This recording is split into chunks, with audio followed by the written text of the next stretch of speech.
ask questions, guys? Could you tell us something about what was the most difficult thing in getting your business set up? What was hardest to actually? The most difficult thing about getting that is InvestNI Ireland. They are as thick as shell.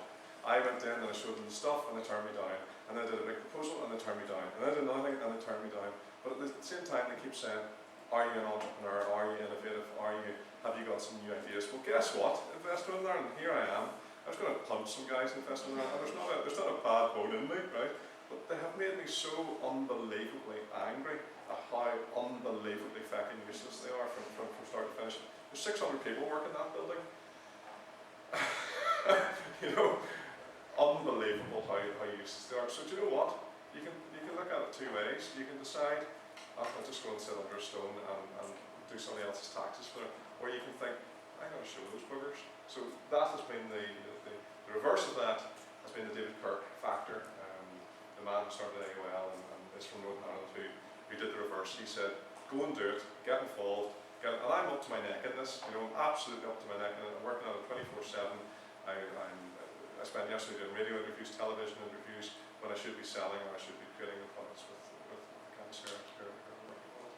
So the worst thing has been trying to convince, if I was trying to convince 12-year-olds, they would be convinced. I'm trying to convince 56-year-olds or 48-year-olds who don't know. There's a marketing manager in a sports company in Northern Ireland, not a sports company, a sporting organisation who doesn't know what the iPhone App Store is. He doesn't know that there is this is the marketing manager of one of Northern Ireland's top sports.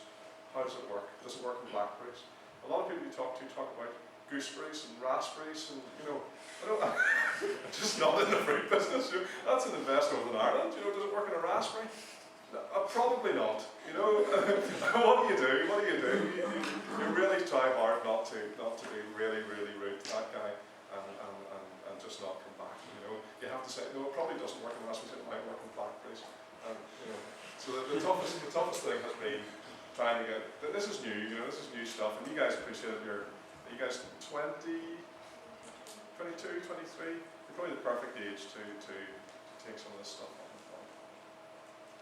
So what was different with the people that you spoke to at Taylor that actually gave you the money? They're as crazy as I am. If you have 100 businessmen, people look for different businesses, different opportunities and so on.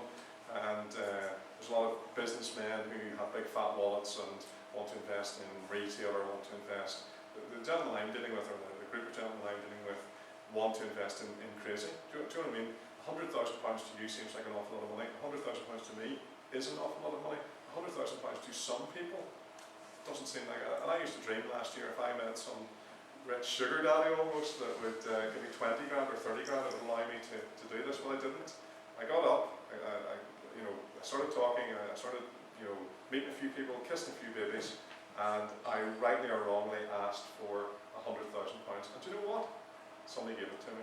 How cool is that? What you have to do in that case is not cry, right? If I give you 100 grand, you could be prone to just bursting into tears. So the best piece of advice is whenever somebody actually does invest in you, please try not to blub like a small child and give them a hug. Try to be as but a decorum in there.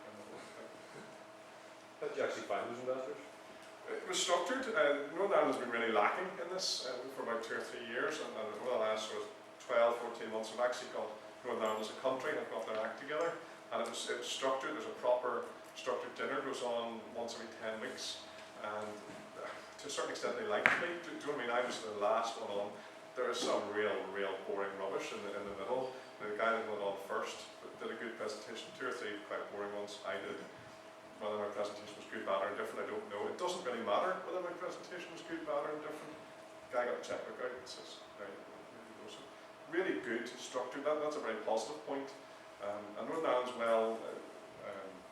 Dr. Newman will come to a lot of these things. I would encourage you guys to come to them. There's a lot of Mobile Mondays and Halo and NISP Connect and all sorts of different things which you can just come along to, the Belfast Entrepreneurs Network. You can just come along to as a student, as a graduate or whatever, and just get involved. Best thing you can do currently is do exactly, kiss a few babies and shake a few hands, and whenever it comes to getting a job, say, oh, you're the guy I met at that thing last. That to me, as an employer, would be really high up the agenda. Something's gone up in class, and not only attending the thing has come up and said, I'm a young student, I'm a young graduate, I'd like to get involved in this in the future. That would be, if not top of my list of priorities, would be right up. Thank you very much, guys.